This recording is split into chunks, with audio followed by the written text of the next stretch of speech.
Assalamualaikum warahmatullahi wabarakatuh. Selamat pagi, selamat siang, selamat sore, selamat malam untuk teman-teman Botani Kriptogamae kelas C. Selamat datang di video presentasi tim Alga Coklat. Untuk beberapa menit ke depan, teman-teman akan mendengarkan seputar kehidupan alga coklat dan perannya dalam kehidupan. Nah, tim alga coklat terdiri dari 2 orang. Ada saya, Sekar Ayu Stelningsih, NPM 192154074, dengan satu rekan saya. Silakan, Evita.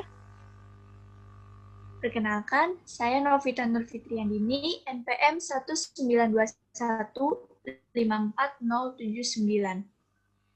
Baik, kita akan segera mulai, jadi persiapkan alat tulis menulisnya dan simak baik-baik ya.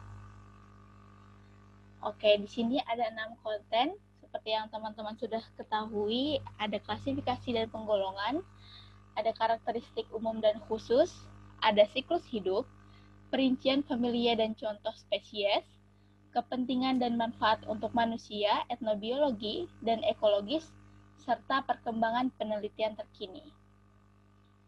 Dan juga ada beberapa hal yang akan teman-teman lihat, yaitu kami akan menampilkan poin klasifikasi, menampilkan poin karakteristik, menampilkan ilustrasi, menampilkan tabel perincian, menampilkan poin, dan menampilkan berita perkembangan terkini. Oke, di sini sudah ada tabel klasifikasi dan penggolongan. Namun, sebelum kita membahas lebih lanjut klasifikasi alga coklat, ada baiknya kita mengetahui apa sih itu alga coklat. Jadi teman-teman, alga coklat juga punya sebutan lain yaitu alga pirang. Alga coklat merupakan salah satu kelas dari alga Heterokontophyta. Nah, nama alga ini diambil dari pigmen dominan yang dimiliki, yaitu xanthophyll yang menyebabkan ganggang berwarna coklat. Pigmen lain yang dimiliki oleh alga coklat ada klorofil dan karotena, klorofil A dan klorofil C. Nah, pigmen ini memungkinkan alga coklat untuk hidup di perairan yang lebih dalam, karena mereka lebih efisien daripada klorofil hijau dalam menyerap sinar matahari jauh di bawah permukaan laut. Alga coklat itu hanya punya satu kelas aja, yaitu kelas Phaeophyceae. Nah, talus dari jenis golongan alga coklat ini bersel banyak atau multiseluler. Umumnya mikroskopik dan mempunyai bentuk tertentu. Nah, sel mengandung perumakropa yang berwarna coklat kekuning-kuningan karena adanya kandungan fucosontin yang melimpah. Cadangan makanan berupa laminarin yang bentuk glukan yang mengandung manitol. Dinding sel sebagian besar tersusun oleh 3 macam polimer, yaitu selulosa asam alginat, vulkan, dan voidit. Oke, segitu tentang alga coklat. Kita beralih kembali ke tabel klasifikasi. Di sini seperti yang sudah teman-teman lihat, ini tabel saya buat sendiri, dibuat sederhana supaya teman-teman bisa lebih memahaminya. Data ini saya ambil sumbernya dari jurnal yang diupload di Google Classroom oleh dosen kita, pengarang Michael Reguero, kalau tidak salah. Oke, next. Baik, di sini sudah ada karakteristik umum dan khusus alga coklat. Mari kita bahas karakteristik umumnya dulu. Seperti yang kita ketahui, alga coklat pasti bercirikan warnanya coklat. Lalu kebanyakan berbentuk lembaran atau benang. Lalu produk penyimpanannya adalah laminarin. Lalu alga coklat hanya mengandung spesies berserat multiseluler. Alga coklat banyak ditemukan di habitat laut, terutama laut dingin. Untuk sekadar informasi ya teman-teman, semua alga coklat kan berbentuknya lembaran, juga berbentuk benang. Bahkan ada yang menyerupai tumbuhan tingkat tinggi. Tumbuhan tingkat tinggi itu maksudnya dia punya bagian yang mirip seperti tumbuhan, yaitu ada akar, batang, dan daun. Nah, umumnya alga coklat itu bersifat makroskopis dan dapat mencapai ukuran lebih dari 30 meter. Oke, next. Di sini selanjutnya ada karakteristik khusus. Saya bacakan kembali. Jadi alga coklat ini memiliki kloroplas tunggal berbentuk seperti benang. Nah, menurut Lee dan Weir, spesies air tawar dari alga coklat juga ditemukan. Ya, walaupun memang banyak ditemukan di laut dalam, namun alga coklat juga bisa ditemukan di air tawar. Memiliki gelembung udara sebagai pelampung, seperti yang sudah dijelaskan sebelumnya. Alga coklat juga tidak memiliki kista silika dan dinding sel yang mengandung silika. Terakhir, beberapa dijumpai menyerupai tumbuhan. Plantae memiliki bagian mirip akar, batang, dan daun, seperti yang sudah disebutkan sebelumnya. Seperti itu. Oke, next. Siklus hidupnya. Oke, teman-teman, sebelum kita membahas siklus hidupnya, untuk sekadar diketahui sistem reproduksi alga coklat. Nah, seperti yang sudah dijelaskan di kelompok sebelumnya, alga coklat juga sama, perkembangbiakannya dilakukan secara aseksual dan seksual. Kalau perkembangannya secara aseksual itu dilakukan oleh zoospora atau aplanospora yang tidak berdinding.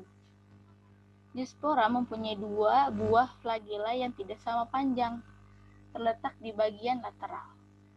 Spora dibentuk dalam sporangium yang uniseluler, dinamakan sporangia unilokuler, atau spora yang dibentuk dalam sporangia yang multiseluler yang disebut sporangium plurilokuler.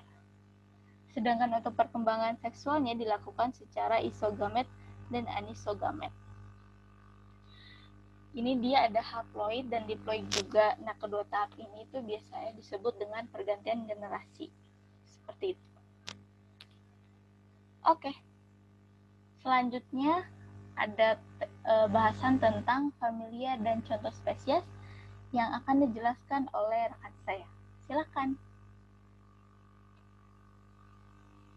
Baik, terima kasih kepada Sekar yang telah mempersilahkan saya untuk memaparkan mengenai pembahasan selanjutnya.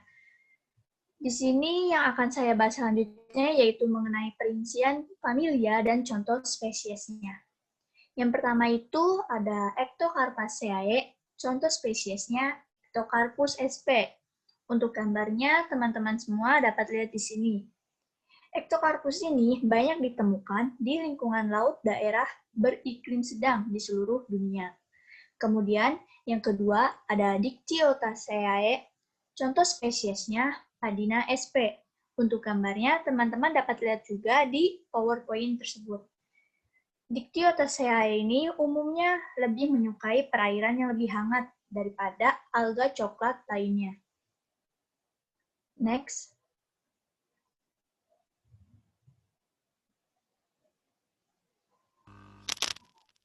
Oke, sebentar ya, teman-teman.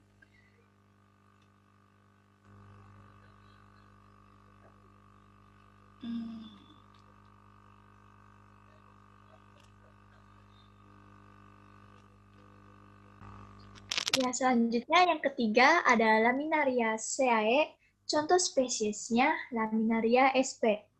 Dan yang terakhir itu ada Sargasaceae, contoh spesiesnya Sargassum sp.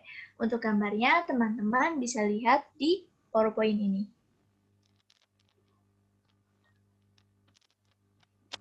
Pembahasan selanjutnya yaitu mengenai kepentingan dan manfaat dari alga coklat ini.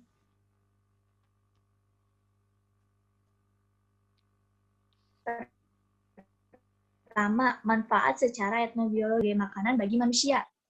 Contoh dari alga coklat ini yang dapat dijadikan sebagai makanan bagi manusia, yaitu ada Durvillaya, Eklonia, Fucus, Hesychia, Laminaria, dan Undaria. Kemudian yang kedua, dapat dijadikan sebagai pakan ternak. Dari alga coklat ini yang dapat dijadikan sebagai pakan ternak yaitu ada Sargassum, Fucus, Laminaria, Ascophyllum, dan Alaria yang juga dikenal sebagai gulma sapi di Norwegia. Kemudian yang ketiga, pemanfaatan di bidang industri. Ada Ascophyllum, Laminaria, Macrocystis, Durpelia, Sargassum, Schistoceira, dan Ecklonia. Pemanfaatan di bidang industri ini ada di industri makanan dan juga industri kertas. Terakhir, yang keempat, pemanfaatan sebagai obat. Di sini ada nereocystisis yang digunakan untuk penyembuhan sakit kepala di Alaska. Kemudian ada juga sargassum dan laminaria yang digunakan untuk pengobatan pembersihan darah dan mengurangi tekanan darah. Next. Kemudian, adapun kepentingan dan manfaat lainnya, yaitu secara ekologi. Yang pertama, dapat menghasilkan biofuel.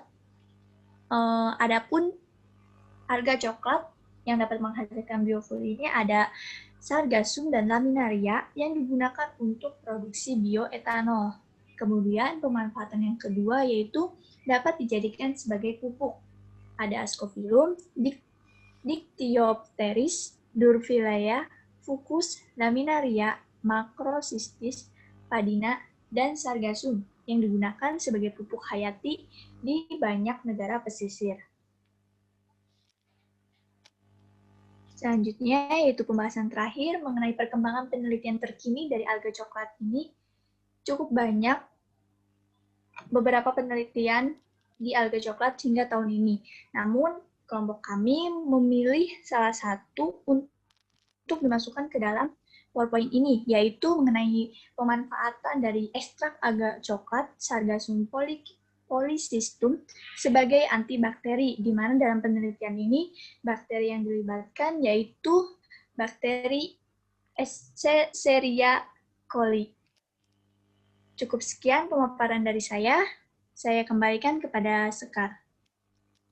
Baik, terima kasih pemaparannya yang luar biasa oleh Novita. Sekian materi alga coklat dari tim alga coklat. Apabila teman-teman masih bingung dan ingin bertanya, silakan kirim pertanyaan kalian di kolom komentar ya. Terima kasih. Wassalamualaikum warahmatullahi wabarakatuh.